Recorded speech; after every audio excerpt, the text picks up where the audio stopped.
I think that the nature of having instructional leaders that are there to support instruction and to kind of help to hold teachers to high expectations is a good thing.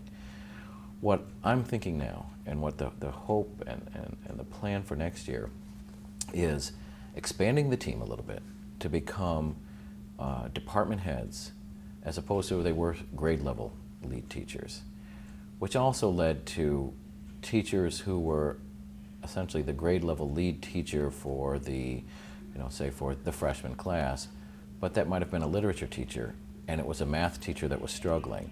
And so there were questions of, sort of content and, instructional strategies, particular to content areas that some of the lead teachers were saying, listen, I'm really not the math person. I don't know that we necessarily need someone that is just thinking what freshmen need. We might need someone that's really thinking, here's a handful of different things you can try to bring an algebra class to life.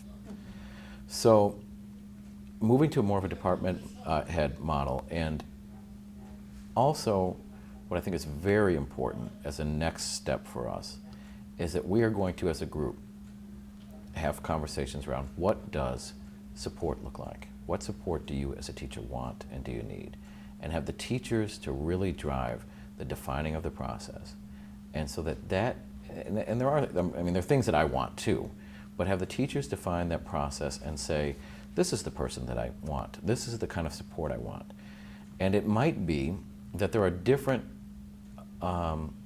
wants for different teachers that are sort of within your department. You might have a new teacher that's saying, listen, I really want you to come in and spend some time with me on my lesson planning and my follow-through. You might have a teacher that says, I'm not so much wanting you to come in as much as I want to come into your class. There might be teachers that are saying, what's really, and I mean, these are all actual case theory, these are actual situations that have come up where teachers have asked for. Teachers saying, what I really need help with is just some of the nuts and bolts of things like, grading software and, how do you track attendance and follow up with parents? And so wanting the teachers to drive what they're looking for in support. And I'm hoping that that helps to alleviate that sense of hierarchy and essentially that sense of there's a very natural, I think, tendency, so I'm not blaming any of the teachers for this. Teaching's tough work.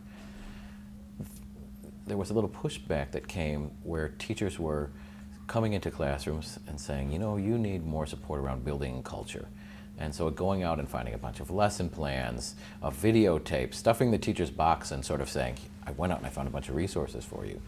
And the response being from some of the teachers, well, sure, that's great if you've got an extra preparatory period. I could go out and find that myself. And so wanting to have the teachers really drive it in terms of this is what I need right here, right now, and make that instructional leadership team very much a responsive team in that way. However, I don't want it to just be reactive. I also want to establish monthly goals that teachers are setting, and that the instructional leadership team is responsible for sitting down with teachers, talking about what that goal is, asking what kind of support they need, but also being a supportive pressure that says, how are you doing on it? Let's measure it.